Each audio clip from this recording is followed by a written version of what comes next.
talk about the reason, and we know why this is such an important issue for a task force to be formulated, and what you're currently discussing right now. Sure. We're really excited to have a housing task force and have it just a broad scope, not anything too narrow. Looking at whether it's just affordable housing. We're just looking at housing and everything that touches that. It's really a comprehensive look.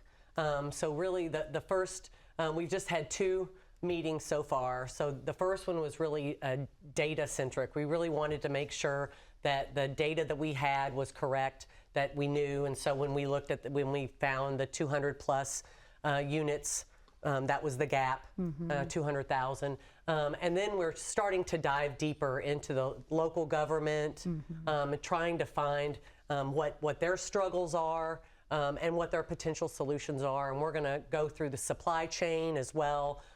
Later on in the interim, we're going to even look at other states and try to identify some of the solutions that maybe some other states have found. Because as we know, this is not a Kentucky unique problem to Kentucky. I mean, it's important to us because we live here and we've got a crisis, but this is happening in really all near 50 states. And so if we can kind of look outside our borders and really just keep our minds open and making sure that nothing is off the table and really try to find some real solutions for this. We have to recognize that we live and work and play now very differently than we did 4 or 5 years ago.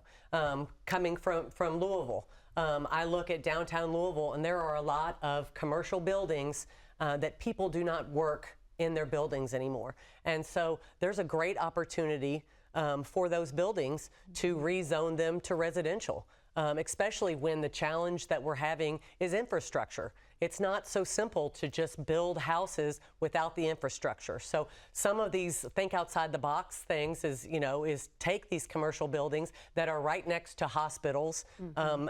What better place for nurses to live is these facilities. So I think that some of those ideas are something that we really need to look at. Have you determined what the state role is when it comes to this issue of housing, right? Because you have the federal policy, you have what local governments can do. What is the role of the state government when it comes to this issue? It's a tightrope, and it's one that if we can identify some solutions, some of it might not be that we would put forward legislation. Some would be that we could recommend regulations being changed, having conversations with local government.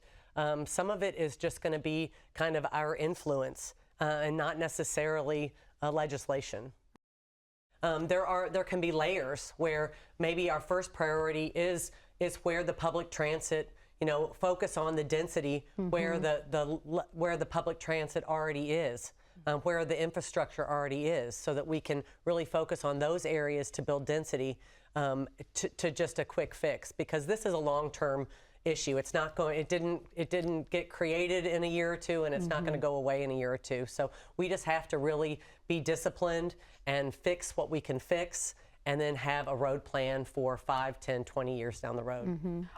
Is there a conversation about helping renters make that transition and stair step in terms of maybe tax credits that could be offered to them, or is that part of the conversation yet? It could be. I mean, I think that everyone, at least I feel that home ownership is one of the most important tenets that we can have in a society. I mean, study after study shows that there is a direct correlation between home ownership and low crime, high wages, more stability. And so not that I understand that apartments are a necessary part of every community that we have in Kentucky, but really trying to focus on home ownership and trying to just end those barriers and if we can get first-time individuals that have never owned a home if we can get them in a home, then I think that we're well on our way.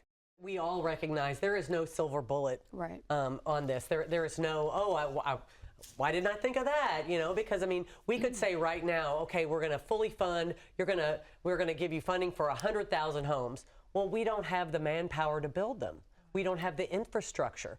So even if you fix one problem, you 2 or 3 more problems pop up. So whatever our solutions are going to be, we have to be really creative and understand that we have to work both with local government, we have to work within the federal guidelines. I mean, it's going to take a lot of work, but we're willing to do it. I think we're all here because we want to do it. Yeah.